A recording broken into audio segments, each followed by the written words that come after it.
Всем привет! Видел на форумах то, что есть проблема с каким-то звуком монетки в районе в районе подлокотника какого-то, в районе вот как раз рычага переключения. Вот, у меня тоже такой же был во время торможения вот и набора скорости, как будто перекатывалась монетка.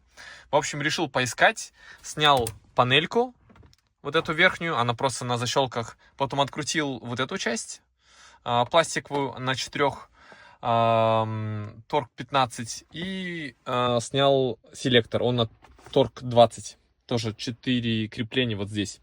Вот, потом взял такой магнит длинный и закинул вот сюда, получается, до конца. Вот.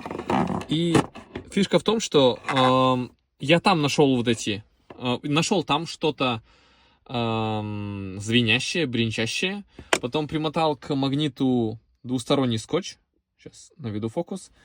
И получилось вытащить вот эти вот монетки. Машина у меня японская. И вот такие монетки вышли.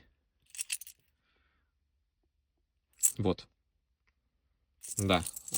Бывший владелец X5 BMW оставил свои монетки, конечно, в очень неудобном месте, но я супер рад, что получилось вытащить. Вот теперь надо собрать заново, и все. Постороннего шума и монеток уже не будет.